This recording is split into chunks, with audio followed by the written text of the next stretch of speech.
কুরবানি ঈদকে সামনে রেখে আমরা এখানে অনেকগুলো ষাঁড় লালন পালন করছি। ষাঁড় আমরা লালন পালন করছি 45টি প্লাস। বাংলাদেশে ইন্ডিয়ান থেকে গরু আসে, তাহলে আমাদের গরুগুলো বিক্রি হবে না। সরকারের কাছে একটাই দাবি, যাতে আমাদের এই গরুগুলো বিক্রি করতে পারে, যাতে ইন্ডিয়ান কোনো গরু আমাদের বাংলাদেশে না আসে। দেশের মানুষ কুরবানি দিক, আমরা চাই না যে বাইরের থেকে গরু আসুক। সরকারের কাছে একটাই দাবি আমাদের, যেন বাইরের গরু না আসে, আমরা হুমকির মুখে না পড়ি। সামনে কুরবানির উপলক্ষে কিছু ষাঁড় গরু লালন পালন করছি। আমাদের এখানে ষাঁড় গরুকে সব দানাদার খাদ্য খাওয়ানো হয়। টানা সপ্তমবারের মতো বেস্ট টিস্যু পেপার ব্র্যান্ড হিসেবে স্বীকৃতি পেয়েছে বসুন্ধরা টিস্যু। লালন পালন করতে গিয়ে খামারিরা সম্পূর্ণ দেশীয়ভাবে লালন পালন করেছেন। এই লালন পালন করতে গিয়ে আমরা আমাদের প্রাণী সম্পদ বিভাগ থেকে আমরা সর্বাত্মক সহযোগিতা তাদেরকে করেছি।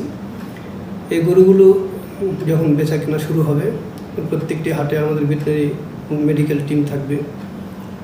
এই টিম যারা গরু কিনবে তাদেরকে গরু কেনাতে সহযোগিতা করবে, সুস্থ গরু চেনার জন্য তাদেরকে সহযোগিতা করবে। আর কোনো গরু যদি হাটে বা আনা নেওয়ার মাঝখানে অসুস্থ হয়ে পড়ে, তাহলে আমাদের ভেটেরিনারি মেডিকেল টিম তাদেরকে সর্বাত্মক সহযোগিতা প্রদান করবে। আমরা আশা করি ইনশাল্লাহ খামারিরা যে কষ্ট করে তাদের গরু লালন পালন করেছে, তারা তাদের সঠিক দাম পাবে এবং যারা কুরবানি প্রদান করবে তারা সহজেই কিনে আনন্দপূর্ণভাবে আসন্ন পবিত্র ঈদুল আজহা উদযাপন